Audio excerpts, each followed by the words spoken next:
Welcome to a short video looking at the causes of shifts in short-run aggregate supply.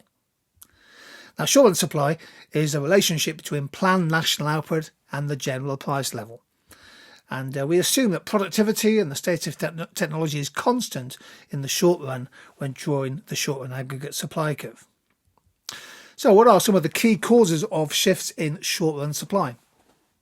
Well, for most businesses, for most economies, the major cause will be an increase in input prices. So higher input prices, such as energy, makes production more expensive for businesses, leading them to supply less at each price level, causing an inward shift of aggregate supply. So a good example there would be an increase in the world price of gas or oil or other key input costs, including the price of things like cement and glass and steel. Government policy can also have an effect on aggregate supply. So the government, for example, might increase indirect taxes levied on suppliers, an increase in production taxes. That might include, for example, a rise in a carbon tax. Or they might take away some existing subsidies, for example, subsidies to farmers or subsidies to the construction industry. Now, higher indirect taxes or decreased subsidies can raise production costs, again causing a leftward shift or an inward shift of short-run supply.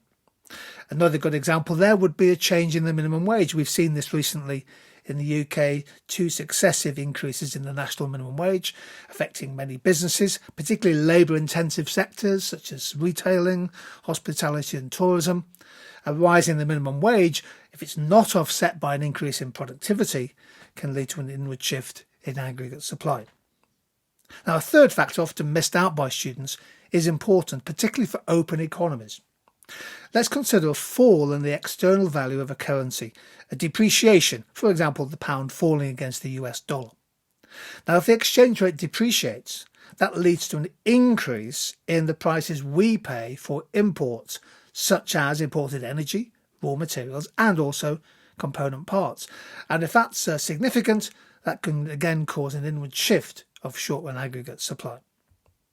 So here's our short-run aggregate supply curve. That will shift when there's a change in the supply costs of businesses throughout the economy. This shows an inward shift of short-run aggregate supply.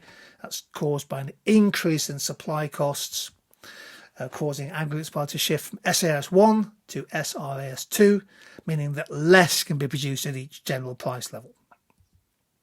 Shifts in short-run aggregate supply tend to be often quite short-lived in nature, so there could be a temporary shock affecting the economy. A good example there could be, for example, the significant increase in the price of gas in 2021-2022. Now, the effects of that are still feeling through, but there was a spike in the price of gas and prices have subsequently come down. However, an increase in costs can feed on itself.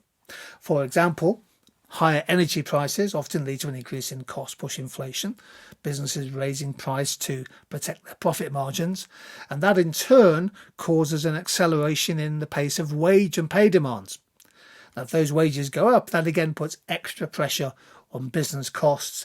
This is known as a wage price spiral and can lead to something called stagflation.